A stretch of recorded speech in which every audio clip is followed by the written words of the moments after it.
transmitiendo una nueva serie que inicié hace 4 conferencias titulada, para que puedan ustedes continuar siguiéndola, La creación y Dios. La creación y Dios. Esta sería la 5ª conferencia. ¿Y qué estamos haciendo con esta nueva serie sobre la creación y Dios? Estamos redescubriendo el libro del Génesis, ni más ni menos. O sea, estoy tratando de concentrarme nada más porque ya hubo una vez cuando ya tenemos en conferencias, ¿verdad?, y grabadas casi 40 capítulos del Génesis, versículo por versículo, pero me quiero concentrar simplemente en 2 capítulos, en el capítulo 1 y el capítulo 2, que es la creación y la recreación del planeta Tierra. Y durante muchos años pues hemos estudiado, que inclusive me acuerdo cuando yo comencé a estudiar la teología y comencé a tener muchísimo interés en el Génesis y en el Apocalipsis, que han sido mis 2 libros preferidos, aunque claro que toda la Biblia es maravillosa, pero siempre Dios nos inclina sobre ciertas áreas. Por ejemplo, el apóstol Pablo fue el único de todos los apóstoles, ni siquiera Juan, ni Pedro, ni ninguno otro apóstol se le reveló el rapto de la iglesia. A Pablo fue al único a quien el Espíritu Santo le reveló el rapto de la iglesia. A Pablo fue al único, Efesios capítulo 3, que le reveló que la dispensación de la iglesia tenía como objeto unir a los judíos y a los gentiles. A él le reveló. A Juan, Dios se lo llevó al cielo y pudo ver hace 2000 años lo que iba a pasar con el futuro de la humanidad, y él escribió el Apocalipsis. El apóstol Pedro pues le escribe a todos los judíos que estaban siendo perseguidos, animándolos y mostrándoles que el sufrimiento formaba parte también de la esencia de nuestro caminar con Jesús. Y así vemos, ¿verdad?, que Jeremías tuvo una revelación, Isaías otra, Ezequiel otra, porque la multiforme sabiduría de Dios, ¿quién la podría medir? ¿Quién podría decir, pues solamente aquí está esto y aquí está esto? Sino que tenemos que abrir nuestra mente y darnos cuenta que estamos caminando con un ser que es Dios, completamente infinito, poderoso. ¿Quién podría comprender la profundidad de sus pensamientos y de su sabiduría? Así que cuando venimos al Génesis, el Génesis destroza, el Génesis hace pedazos, el Génesis debate cualquier filosofía que el ser humano haya inventado para tratar de explicar de dónde venimos. Entonces, esta es la razón por la cual nosotros nos podemos parar ante cualquier auditorio de astrofísicos, de astrónomos, de psicólogos, de sociólogos, de antropólogos, de paleontólogos, etcétera, de antropólogos, etcétera, etcétera, y poder decirles, psiquiatras, psicólogos, que el contenido que tiene la Biblia, y demostrado desde luego a través de las evidencias que la Biblia tiene, científicas, proféticas, genéticas, biológicas, químicas, físicas, literarias, poéticas, etcétera, etcétera, no hay ningún sistema de pensamiento que se pueda igualar con los pensamientos de Dios. Entonces, el ser humano, pues desde luego que jamás podrá nunca saber de dónde venimos. ¿Por qué el ser humano jamás podrá saber de dónde venimos? Porque para que sea científico, señores astrofísicos que nos escuchan, y físicos, matemáticos, y como en la disciplina académica que ustedes quieran tener, para que sea científico tiene que ser repetitivo. Entonces nadie estuvo cuando comenzó la creación. Entonces, como nadie estuvo cuando comenzó la creación, también muchos científicos inventan teorías. Entonces, no todo lo que tiene carácter pseudocientífico es verdad. Perdón. Entonces, pues se ha inventado, ¿verdad?, que el universo, ¡pum!, comenzó con el Big Bang, la gran explosión, y que de una explosión se formaron los universos, etcétera, etcétera. Y cuando oímos esto, como no estamos acostumbrados a pensar, síganme con mucho cuidado, el ser humano en su mayoría no está entrenado ni disciplinado a pensar. ¿Qué quiero decir con esto? Que no analizamos lo que eso nos enseña. Por ejemplo, tú vas a la escuela y a la universidad y te puedes graduar con un doctorado en filosofía, y al mismo tiempo que tienes un doctorado en filosofía o en ciencias políticas, al mismo tiempo has aceptado que venimos del chango. ¿Por qué lo has aceptado? Lo has aceptado como un dogma nada más. Porque tú mismo sabes, si tienes un poquito de mente analítica, que es imposible que el ser humano científicamente proceda de los animales. Sobre todo a la luz de la misma ciencia.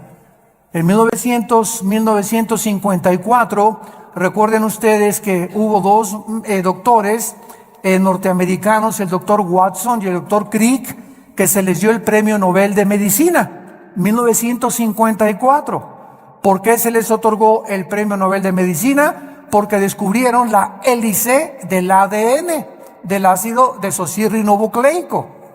¿Qué cosa es esto? Pues en los billones de células que el cuerpo humano tiene, se encuentra un código genético. O sea, se encuentra en cada célula de tu cuerpo, y esto lo descubrió la ciencia. Y en cada célula de mi cuerpo, que son billones de células, se está escrita tu vida y mi vida. La información genética de tus tatarabuelos y de mis tatarabuelos. Y en cada célula de tu cuerpo está el color de tu piel, el color de tus ojos, la estatura que tú ibas a tener, todo absolutamente codificado en cada célula. Ahora, muy bien, si pensamos y seguimos esta línea de lógica, si yo me encuentro una carta en la playa donde dice: Chencho, te quiero y te amo, te fuiste y me dejates, como quiera que esté escrita la carta, esas sentencias, esa unión de pensamientos, no lo puede producir la arena del mar. Aquí detrás de esa carta, por más que yo quiera tratar de entender que fue otra cosa, hay una inteligencia que escribió eso, dirigido a otro ser humano. Entonces, es exactamente como cuando nosotros llegamos a la conclusión de que esa inteligencia y esa información que tienen nuestras células fue por accidente. Ahora, ¿qué dice la genética? Que el esperma de un chango es imposible que produzca un hipopótamo. Y que el esperma de un gato es imposible que produzca un perro. Y que el de una vaca produzca una jirafa. Y que el ser humano tiene las cromosomas XY, el varón, la mujer tiene las cromosomas XX, y cuando tú y yo nacimos, los varones, cuando mi papá se tuvo relaciones con mi mamá, el cromosoma Y de mi papá fertilizó el óvulo de mi mamá X, y tú y yo nacimos macho camachos. Entonces, si tú vas al médico y te haces un examen de sangre y sale que tienes el cromosoma Y, pero aquí dices que no, que eres mujer, entonces tu problema biológico no es biológico, sino es un problema mental. Tienes un tornillo flojo aquí adentro. Porque biológicamente Dios nos creó diferentes a los hombres y a las mujeres, haciendo a un lado ya la Biblia. Entonces nos damos cuenta que a través de la misma descubrimientos de la genética y de la ciencia, corroboran que la Biblia tenía razón. Que es imposible que de una explosión hayamos salido todos, porque la primera pregunta es: ¿quién produjo la explosión? Pregúntale a tu padrino el ateo. ¿Quién produjo la explosión? ¿La nada? No produce nada. Ahora, muy bien, siguiendo este pensamiento, si hubo una explosión, ¿la materia produce el pensamiento? ¿La materia produce la conciencia? Entonces nos damos cuenta que nunca hemos pensado de una forma racional como somos supuestamente racionales. Aceptamos como dogmas de fe lo que se nos enseña sin haber analizado mentalmente lo que se nos enseñó. Y así pasa con la religión también. Tú y yo venimos de una religión popular, donde se me enseñó, es un dogma de fe creer esto. Me acuerdo cuando yo tenía 13 años y quería ser cura, que le preguntaba yo a los obispos, oiga, ¿por qué esto? ¿Por qué Dios permitió el diablo? ¿Y por qué José no pudo tener relaciones con María? Es dogma de fe y lo tienes que creer. O sea, no pienses, acéptalo nada más. Y fue cuando yo me rebelé y me volví ateo. Entonces tuve como 15 años, 17 años en el ateísmo. ¿Por qué? Porque yo no aceptaba que yo tenía que aceptar algo cuando Dios me dio una mente analítica y tenía yo que pensar que lo que me estaban enseñando tuviera coherencia o hubiera evidencias para poder aceptar. Y así pasa con la fe, y así pasa con las cosas de la filosofía, de la ciencia y de la Biblia. No estamos acostumbrados más que a aceptar, y la fe cristiana no es un dogma de fe. La fe cristiana está basada no en dogmas, ni en liturgia, ni en ceremonias. La fe cristiana está basada, escúchame, en un hecho histórico. En un hecho histórico, en la resurrección de Jesucristo entre los muertos. Si Cristo no hubiera resucitado, no existiría el cristianismo. La base del cristianismo es que un hombre hace 2000 años bajó del cielo, el hombre Dios nos dio un mensaje que sobrepasa la capacidad del ser humano para poder entenderlo, y que era imposible que sus pensamientos hubieran sido producidos ni por Platón, ni por Sócrates, ni por Mahatma Gandhi, ni por Confucio, ni por Zoroastro, ni por ningún gran líder religioso. Y ese hombre anuncia que va a morir y que tiene el poder sobre la muerte, y la resurrección de Cristo transforma el imperio más grande de toda la historia, el imperio romano. Y durante 300 años los seguidores de Cristo anuncian este mensaje: Jesús vive, y se enfrentan a un imperio, a los leones, los quemaron vivos, los hicieron teas humanas, los enterraron en su orina, en su excremento, quisieran acabar con el cristianismo y no pudieron, simplemente porque estos hombres vieron a Jesús resucitado.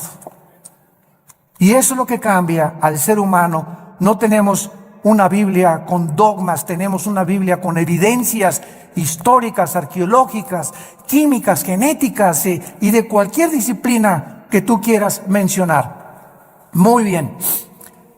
En el capítulo 1 del Génesis, los que traigan su Biblia, recuerden siempre que los que no traigan Biblia, siéntense con un cristiano. Una de las tragedias más grandes del siglo XXI es que se calcula que el 80% de los cristianos van a la iglesia sin Biblia. Y nunca el Espíritu Santo va a poder tratar con tu vida si no te sientas con tu Biblia en las rodillas, y cuando estás recibiendo la palabra de Dios, estarla viendo, estarla hojeando, estarla aprendiéndola a manejar, porque es la espada del Espíritu. Entonces dicen, no, ¿para qué la quiero la Biblia si ya pasan en las pantallas los versículos, etcétera, etcétera? De todas maneras, tenemos que aprender a ser hombres de la palabra de Dios. Bueno, Génesis capítulo 1, versículo 1 y versículo 2. En el principio creó Dios los cielos y la tierra. Bereshit bara Elohim hasamayin haaretz. Es lo que dice en el hebreo. Son 7 palabras.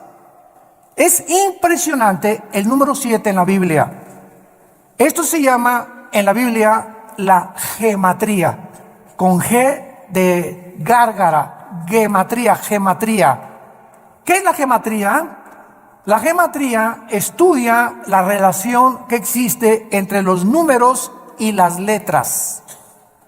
Entonces, cuando venimos a un libro como la Biblia, no es coincidencia que desde el primer versículo se demuestre que el 7 es el número de la perfección y el número con el que termina la Biblia en el Apocalipsis. En el Apocalipsis el 7 está desde el primer capítulo hasta el último capítulo. 7 espíritus, 7 sellos, 7 trompetas, 7 copas, etcétera, etcétera. 7, 7, 7, 7. ¿Por qué? Porque solamente el hebreo, el lenguaje hebreo y el lenguaje griego tienen un símbolo en las letras. Recuerda cuando íbamos a la escuela, ¿verdad? Lo recordamos todos, que nos enseñaron los famosos números romanos. Entonces me enseñaron en la escuela que la B representa el 5, la X el 10, 2X 20, 3X 30, L 50, C 100, etcétera, etcétera. Y así vemos que detrás de los números hay un símbolo de las letras numérico. Pasa lo mismo con el hebreo. Entonces, cuando venimos al hebreo, cuando venimos al lenguaje original de la Biblia, encontramos que detrás de todo lo que nosotros vemos como aparentemente letra o tinta, se encuentran secretos de Dios. Hace algunos años, ustedes recordarán los famosos códigos de la Biblia, que unos judíos, cuando se inventaron las computadoras, comenzaron a computarizar principalmente el libro del Génesis y encontraron lo que se llama los números secuenciales, que cada 7 letras o cada 7 versículos se encontraba el nombre de Yoshua, que es Jesús. Y que a través de este análisis comenzaron a encontrar que había tantas cosas escondidas que era imposible que los seres humanos lo hubieran podido hacer. Así que si un ser humano hubiera comenzado a inventar, en el principio creó Dios los cielos y la tierra, ¿quién se lo dijo? Y el orden que tenemos en el Génesis de la creación es el orden en el que la ciencia corrobora que así existió la creación. Por ejemplo, nosotros no podíamos existir si antes no existieran las plantas por la fotosíntesis, y si no existiera el agua, y si el sol no estuviera alumbrándonos, ni la luna tampoco, ni la tierra girando perfectamente bien sobre su eje alrededor del sol. Antes de que el ser humano fuera colocado en el planeta Tierra, Dios ordenó un medio ambiente adecuado para que tú y yo pudiéramos existir. Antes de que Dios nos pusiera aquí en este ambiente, en la tierra, nosotros hacemos todos los días así y respiramos. ¿Te has puesto a pensar qué es lo que respiras? Estamos respirando una mezcla de hidrógeno que es como un 82% mezclado con oxígeno y otros gases. Y esta combinación de gases que estamos respirando es perfecta para que mis alvéolos pulmonares puedan verdaderamente sostener mi vida y ese oxígeno mantener las neuronas de mi cerebro funcionando. Y si yo me salgo de la atmósfera y me voy a la luna o a algún otro planeta, nos ahogamos, porque no existe fuera de la atmósfera ni en toda la Vía Láctea ningún oxígeno combinado, ni hidrógeno ni gases para que el ser humano pueda sobrevivir. Cuando tú tienes un niño o cuando estás embarazada y vas a tener un niño, ¿qué es lo que hacen las mamás antes de que nazca? Pues preparan la cunita y preparan el zarapito y preparan sus chupones. O sea, cuando el niño nace ya tiene un medio ambiente adecuado para poder sobrevivir y para que el mundo lo reciba. Entonces ya la mamá tiene su cunita y todo precisamente porque lo preparó antes de que él naciera. Dios, antes de colocar al ser humano en este planeta, todo lo preparó. Nos puso una puesta del sol, valles, agua limpia, árboles, manzanas para que cuando yo arrancara una manzana tuviera las propiedades nutriológicas y las vitaminas y los minerales que puedan ayudarme a mi digestión. En el plátano Dios le puso mucho potasio, que es bueno para el cerebro. En las uvas le puso antioxidantes. Y así vemos que en todo lo que nos rodea está interrelacionado con nuestra existencia y sobrevivencia. Entonces no es coincidencia que yo agarre una nuez, que agarre un higo, que agarre un plátano, que agarre una manzana, un durazno, etcétera, etcétera, y tenga lo que me rodea, las características para que yo pueda seguir viviendo. Esto es maravilloso, pero repito, no nos hemos puesto a pensar en eso. Todo lo aceptamos, ¿verdad? El plátano y la manzana, no, pues sí, pero sigo creyendo que vengo de Chita. Pero así es como nosotros hemos vivido por mucho tiempo y santos de Dios, ya basta. Tenemos que comprender que Dios nos ha revelado, dice Efesios 1, el misterio de su voluntad. Dios quiere que nosotros podamos conocer los secretos que todavía el mundo no ha conocido, por lo cual el mundo se encuentra al borde de una tercera guerra mundial. Estamos en el siglo XXI y vemos ahorita un desajuste total de los gobiernos, de las ideologías, de las filosofías. La misma ciencia está como loca tratando otra vez de a ver si a través de la ciencia podemos nosotros sobrevivir.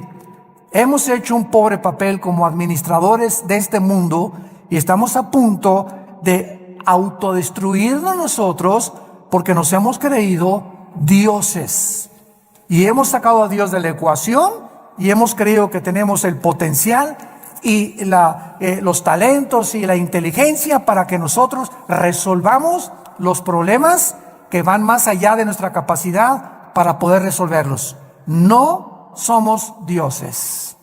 Somos seres finitos, somos agentes morales responsables de nuestras acciones y algún día tú y yo le vamos a dar cuentas a Dios. Si tú mueres ahora en Navidad, o el 25, o el 31 de la borrachera que te vas a poner, o el año que entra, en el momento en que tú mueras, se acabó para toda la eternidad tu oportunidad de venir hoy a la cruz. Cuando oigas su voz, no te endurezcas. Tú ni yo no sabemos cuándo Dios nos va a llamar a partir y a salir de este mundo al otro mundo que es más real que en el cual estamos viviendo. La Biblia dice: prepárate para encontrarte con tu Dios. En el principio creó Dios los cielos y la tierra. Veamos nosotros en primer lugar la palabra Bereshit, que es la palabra que se tradujo principio. Y es la palabra que se tradujo en el griego para orígenes. Bereshit, con B de burro. S-H-I-T al final, Bereshit. La palabra Génesis es la palabra hebrea Bereshit, que significa orígenes. Síganme con mucho cuidado. Antes de que Dios dijera en el principio, ¿Dios existía, sí o no? Ok, Él existía antes de el tiempo, el espacio y la materia. Cuando Dios dice en el principio, estamos viendo el principio del tiempo, apúntalo, el principio del espacio y el principio de la materia, exactamente como la física lo confirma y lo certifica. El espacio, el tiempo y la materia son indivisibles. No puede existir el espacio sin la materia, ni la materia sin el tiempo. Y esta fórmula, o estos tres elementos que son los que forman el universo que nos rodea, fue precisamente lo que hasta 1900, aproximadamente entre el 32 y el 42, un científico alemán que huyó del nazismo a Estados Unidos, llamado Alberto Einstein, descubrió con su famosa fórmula de la teoría de la relatividad. La energía igual a m a la masa por la velocidad de la luz al cuadrado. Y con esta fórmula Einstein corroboró claramente que el tiempo está unido al espacio, el espacio con la materia, y que solamente son medidas de nosotros, porque el universo no es infinito como se creía antes hasta el siglo XIX, y hasta el siglo XX con los descubrimientos de Einstein y de los científicos genetistas, el doctor Crick y el doctor Watson, comenzamos a entender que todo lo que se enseñó por casi 19 siglos de Cristo a nuestros días, la ciencia se equivocó, y que la Biblia ya lo afirmaba con siglos de anticipación. En el principio hubo un principio, el universo no es infinito. Y si hubo un principio, hay un final.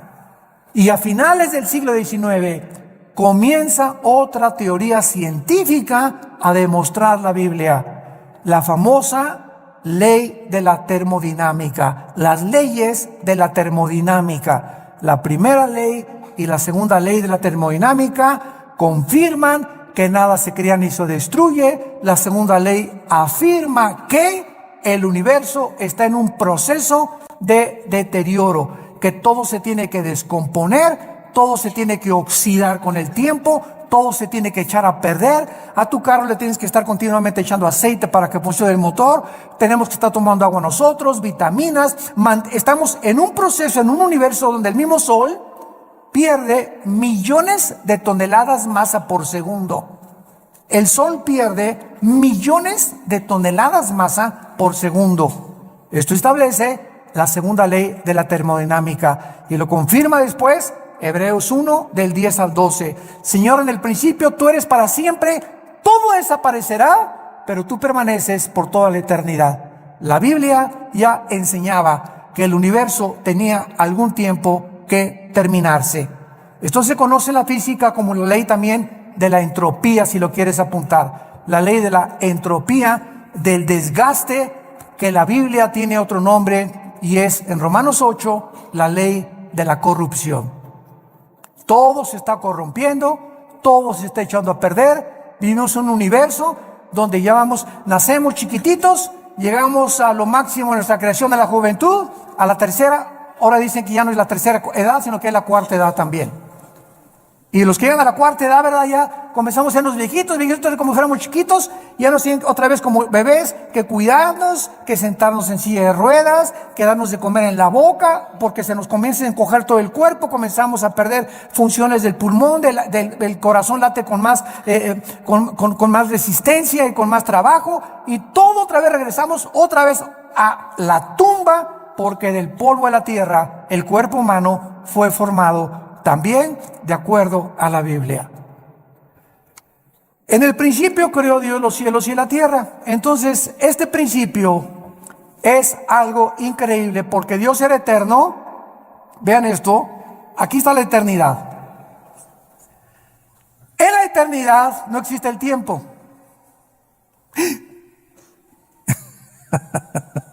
En la eternidad no hay pasado, no hay presente, ni hay futuro. En la eternidad es una dimensión donde nosotros todavía no estamos más que espiritualmente, ya somos partícipes de la eternidad al haber entrado Jesús a vivir a nuestra vida. Esta es la vida eterna, Juan 17, 2 y 3, que te conozcan, que conozcamos. Ya estamos en la eternidad, aun cuando no estamos experimentalmente en la eternidad, aunque no estamos físicamente en la eternidad, hasta que nuestros cuerpos sean renovados, resucitados, con las características para vivir en otra dimensión que no es el planeta Tierra, ni en el universo donde tú y yo vivimos. Entonces, en la eternidad, como no existe el tiempo, Dios se revela a Moisés y le dice: mi nombre es Pancho. ¿Eso dijo? Llámeme Juan, llámeme Santiago. Dios le dice a Moisés en Éxodo 3, te voy a dar mi nombre, Moisés, y nos funda los fusibles el nombre de Dios. Yo soy el que soy. Que es la palabra hebrea Yahweh, que los judíos ni siquiera se atreven a mencionarla porque son 4 letras nada más, y que no se atreven a mencionar por lo consideran demasiado sagrado. Todos los judíos, en lugar de decir Yahweh, dicen Adonai. Y por eso, ¿verdad? Hay muchos judíos que quieren que nosotros los cristianos no digamos Dios. Y cuando ellos escriben Dios ponen D mayúscula, guión o S. Y para no poner la palabra entera Dios. Bueno, es la forma de pensar de ellos, ¿no? Y nosotros tenemos otra forma de pensar porque ese Dios del Antiguo Testamento se reveló en Yoshua. En Jesús, que significa el Salvador. Dios habita en la eternidad y por eso dice yo soy el que soy. Porque Él es el Dios del presente. Yo soy el que siempre he existido. Todo el universo y todas las criaturas tenemos una causa para existir. Una vez me preguntó un niño, muy interesante y muy lógico: oiga, ¿quién creó a Dios? Una muy buena pregunta de los niños. Muchas veces ellos quieren pensar más que los mismos adultos. ¿Tú nunca te has preguntado eso? No. Nada más leí el Calimán. Por eso. Este niño, cuando me dijo que quién había creído a Dios, me puso a pensar realmente. Y entonces, claro que le dije, espérame tantito, me agarró de sorpresa, pero me acordé que en la física todo efecto tiene una causa. Y no existe nada que no tenga una causa para poder existir. Entonces, Dios, le contesté, es el único ser que no es causal. O sea, Dios no lo creó nadie. Porque si algo hubiera sido lo que hubiera creado Dios, ya no sería Dios. Esa causa que lo creó hubiera sido más grande que Él. Entonces, esa causa tenía que ser más inteligente y por eso llegamos siempre a una causa única que es Dios, de donde proviene todo lo demás. Entonces, a Dios no lo creó nada, porque si hubiera sido creado, hubiera sido criatura finita, como tú y yo somos finitos.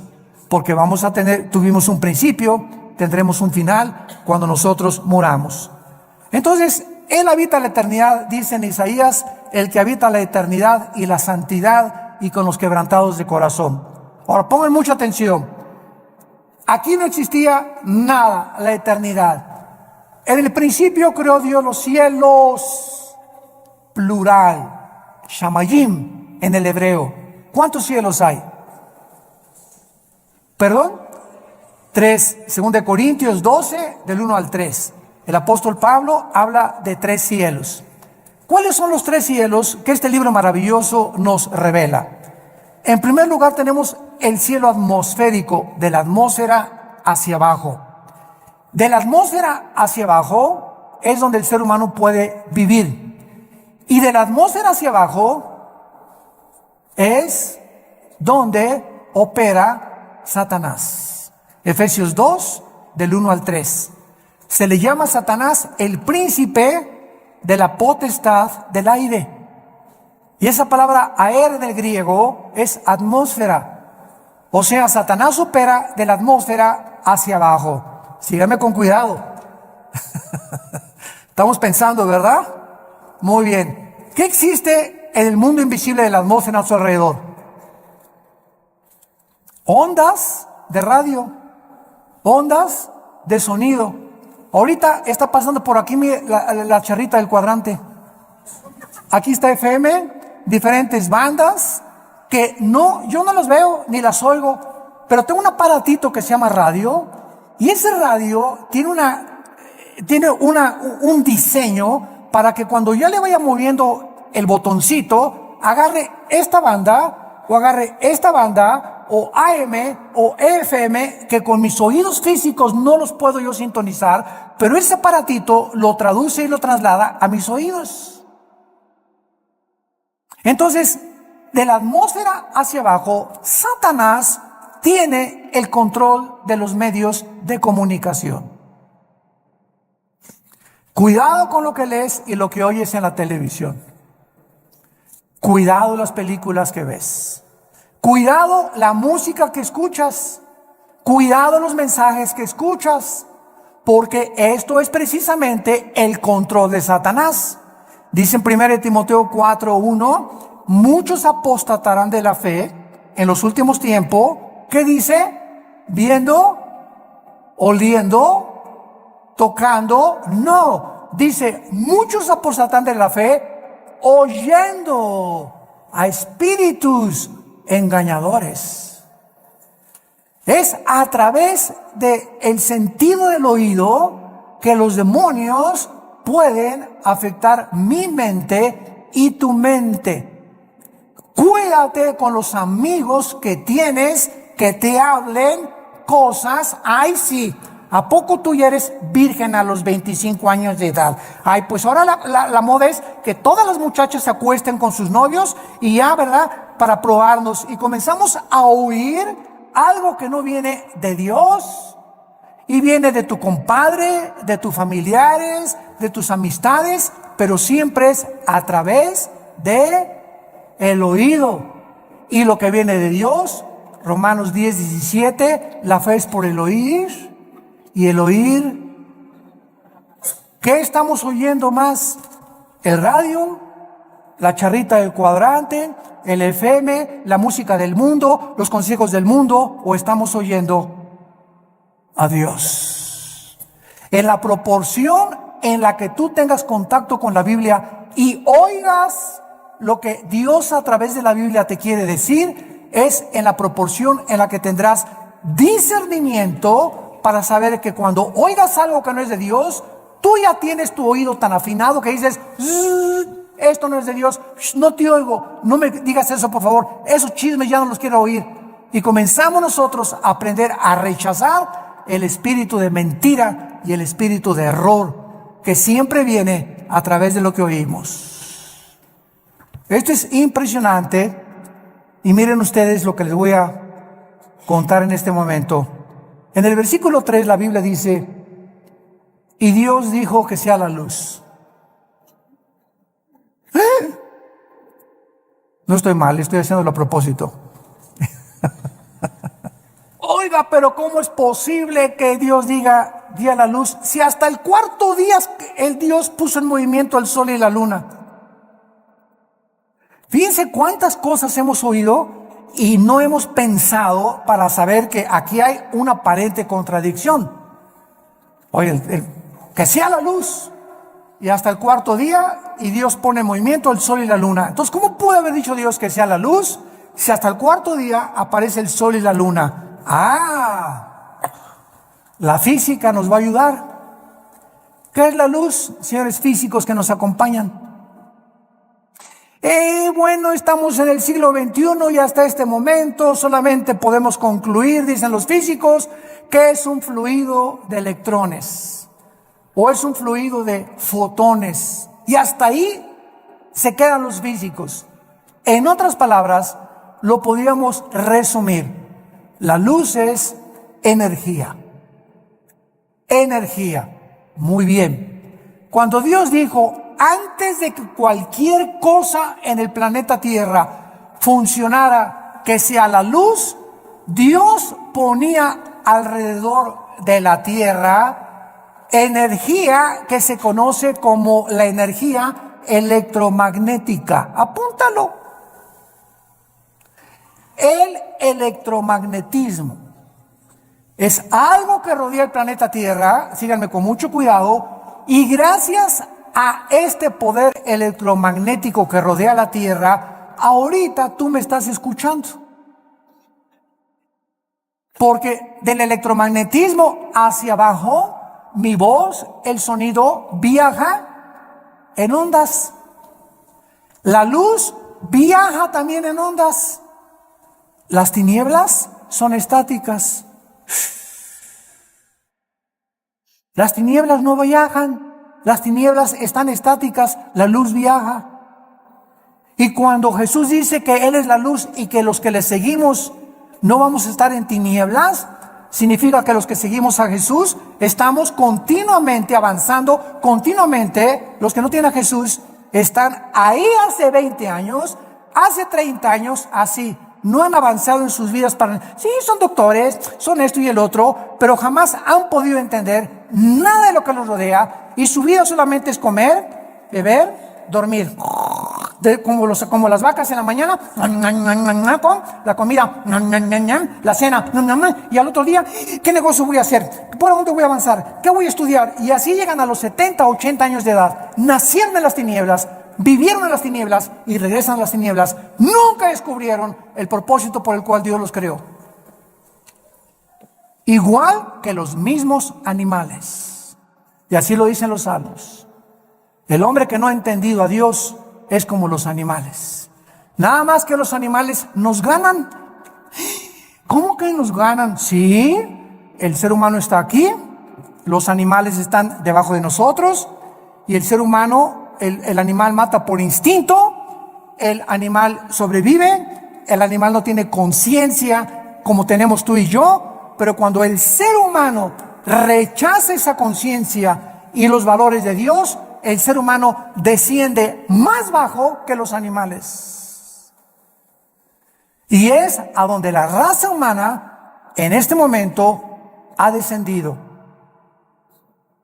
Matamos por placer y hemos llegado al colmo de decir el matrimonio no es entre un hombre y una mujer. Nunca verás a dos leones que se casan, ni a dos perros que se casan.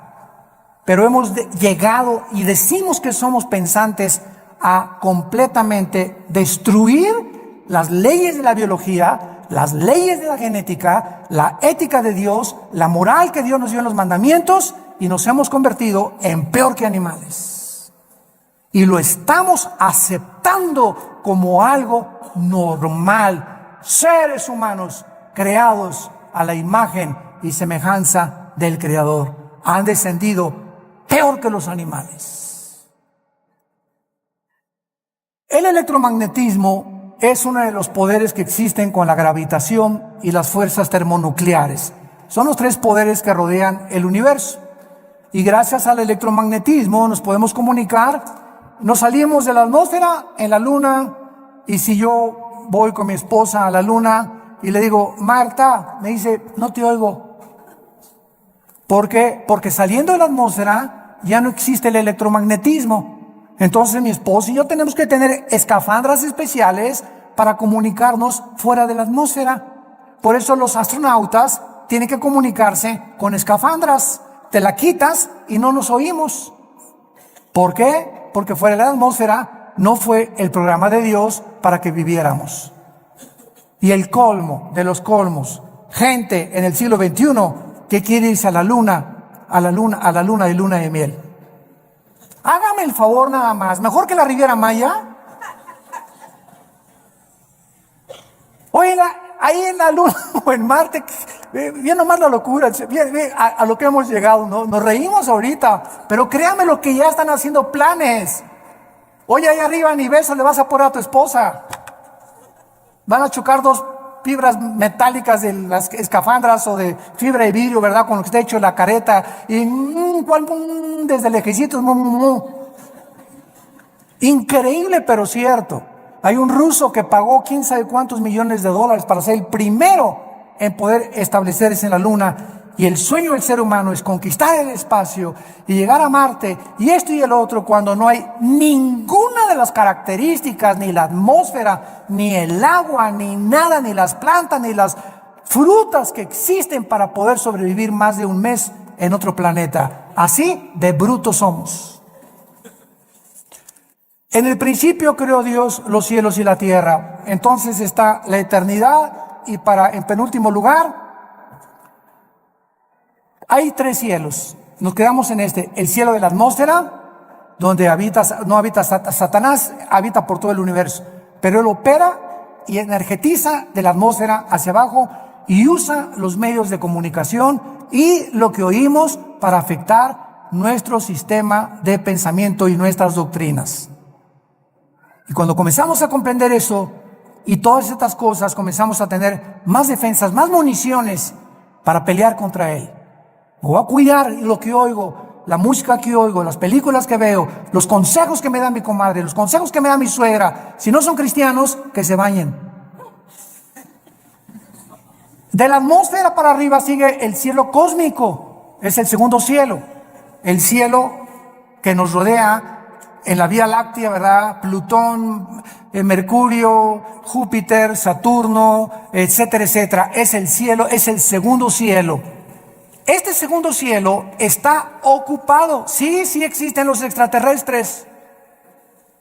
Porque una vez me dijo ustedes lo conocen, me reservo su nombre, un experto en los ovnis.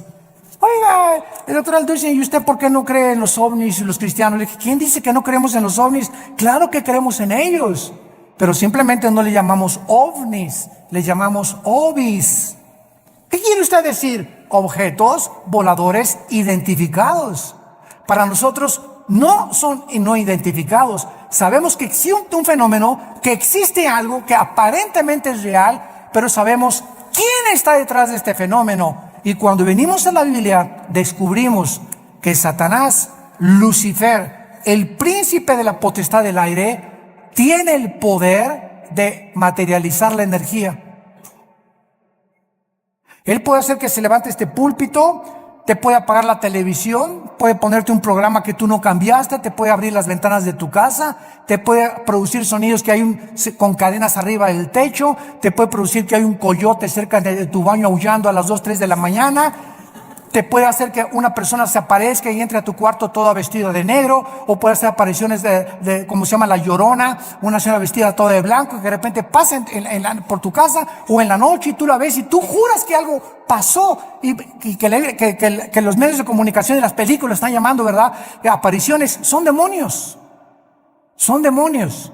Y todo el universo está controlado por ángeles caídos. Y en tercer lugar, el tercer cielo es el cuartel general de Dios. Ezequiel capítulo 1, Daniel capítulo 7, Apocalipsis capítulo 4, que son los 3 pasajes en la Biblia donde claramente se nos describe que hay un trono en el tercer cielo, y a Dios se le describe con la apariencia humana. Se le describe sentado. Se le escribe sentado con pelo blanco. Claro que esto es una ilustración de la eternidad. Pero cuando Dios se hace hombre, toma la forma de nosotros. Y ahorita Jesús existe por toda la eternidad con forma humana. Su Padre no podría tener otra forma, tendría que ser como Él, porque Él es la imagen misma de Dios. Entonces, de alguna forma Dios escogió la forma como nos creó a nosotros, porque Él, ¿verdad?, también tiene que tener un cuerpo espiritual. Dios es espíritu, pero los espíritus también tienen alguna forma, no son etéreos ni incorpóreos, y a Dios se le escribe en el tercer cielo como sentado en un trono, gobernando soberanamente el universo. Ahora, muy bien, vean esto con mucho cuidado. Dios habitaba en la eternidad. Dios es luz. Allá no hay nada de tinieblas, porque 1 Juan capítulo 1, no hay tinieblas en Dios. Cuando Dios crea el tercer cielo, Dios se baja de la eternidad para entrar al tercer cielo. Crea el segundo cielo, el universo, y crea la atmósfera para nosotros. Y desde el principio de la Biblia, cuando dice Juan, en el principio era el verbo, está hablando del principio del tiempo, el espacio y la materia. Que Jesús ya existía desde que Dios había hecho el universo. Y Él era Dios, Jesús era Dios. Todas las cosas por Él fueron hechas. Nada de lo que ha sido hecho fue hecho más que por medio de Él. En Él estaba la luz, y la luz en las tinieblas resplandece. Y en Él estaba la vida, y la vida era la luz de nosotros. Así comienza el Evangelio de Juan capítulo 1. Entonces, Dios baja al tercer cielo a habitar en un trono, porque antes del universo no necesitaba un trono. Un trono nos habla de gobierno, de dominio. Entonces, cuando Dios decide, voy a crear un universo, y comienza con serafines, querubines y ángeles, Él tenía que darnos a conocer que un gobernante, alguien que está en un trono, es porque ejerce dominio. No hay un gobernante que no tenga súbditos, que no tenga leyes, que no tenga gobierno, porque sería un gobierno abstracto, ¿verdad? Sería un gobierno que no se podría ni siquiera llamar gobierno. Y esta es la razón por la cual Dios crea primero los serafines y los querubines. Síganme con cuidado. Los querubines y los serafines no son ángeles. La palabra querubín significa el que arde. Son criaturas que están junto a Dios. Lucifer era y es un querubín. Esto es impresionante. Arriba de Dios están los serafines, Isaías capítulo 6, que tienen más alas que los querubines.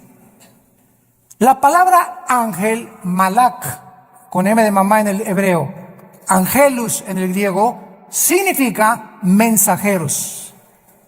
Entonces, Dios desde el tercer cielo decidió que iba a mandar mensajeros, entidades espirituales, a visitarnos, a entrar a nuestras 4 dimensiones donde tú y yo vivimos, con cuerpos diferentes a los nuestros, pero que estas criaturas que Él enviaba a la tierra se iban a llamar sus mensajeros. De ahí viene la palabra ángel, que significa mensajero. Los querubines no bajan a la tierra, los serafines no bajan a la tierra. Los que han visitado la tierra, los que fortalecieron a Cristo, los que caminaron en Génesis 18 con Dios que bajó y caminó y se acercó con Abraham y se sentó Dios a comer con Abraham, lo acompañaron 2 ángeles mensajeros. Estos ángeles entraron a Sodoma y Gomorra, ¿se acuerdan? Génesis 19, y fueron cuando los homosexuales y los sodomitas los vieron, pues los querían, ¿verdad?, tener relaciones con ellos, de la belleza con la que los ángeles fueron creados, que ante los ojos humanos, ¿verdad?, bueno, es impresionante, seres perfectos. Esto es muy importante para no confundir y llamar a todos ángeles. Todos los querubines es una entidad espiritual, los serafines es otra espiritual, y a los querubines se les llama también 4 seres espirituales en Apocalipsis capítulo 4, Ezequiel 1, Ezequiel 2 y Ezequiel capítulo 10, que son igualitos a los de Apocalipsis capítulo 4. Y cuando nosotros vemos esta distinción de criaturas alrededor de nosotros, comenzamos a entender que cada uno tiene características diferentes. Y quiero terminar con esto. Durante muchos años se nos enseñó que los ángeles caídos son demonios y que los demonios son ángeles caídos. Y los ángeles caídos no pueden meterse a una persona, los demonios sí. Los ángeles caídos son principados, son gobernantes, son dirigentes de las huestes espirituales de Satanás. Los demonios son otro tipo de criaturas que perdieron sus cuerpos. En alguna época del tiempo pasado, Dios los condenó a vagar. Ahora sí que se les llama en Guanajuato las almas en pena. O sea, criaturas que sufren por no tener un cuerpo. Entonces descansan, dice la Biblia en el Evangelio de Lucas, descansan al meterse una persona y al cuerpo de la persona le llaman su casa. Hasta con eso. ¿En dónde lo tienes tú? ¿En la cocina? Le llaman su casa y entran y salen a los seres humanos. Y hay demonios que entran en seres humanos de las 3 a las 6 de la tarde. Y Pancho es normal, una persona normal hasta las 3 de la tarde. Y a las 3 comienza a hacer cosas, o tiene otra personalidad, o le cambia el carácter. La psicología le llama múltiples desórdenes de la personalidad, o le llaman esquizofrénicos, porque tienen 2 personalidades completamente bipolares, y la Biblia le llama demonios. Si tú no eres de una sola pieza en tu trabajo, una sola pieza en tu casa, una sola pieza en tu iglesia, y en tu iglesia eres uno, en tu trabajo eres otro, y en la iglesia eres otro, eres una persona que tienes afectado demonios en tu mente. Porque esos cambios de personalidad son los que demuestran y denotan que tú tienes un problema que no es psicológico, es espiritual. Y por eso dice la Biblia, ¿verdad?, que lo que más trastorna al ser humano y lo desintegra en su personalidad es la pornografía y la inmoralidad. ¿De dónde viene? De Satanás. Jesús dijo: yo he venido para que tengas vida y para que la tengas en abundancia. Obedéceme, porque sin santidad es imposible ser feliz. Gracias te damos, Señor, en esta mañana por tu palabra.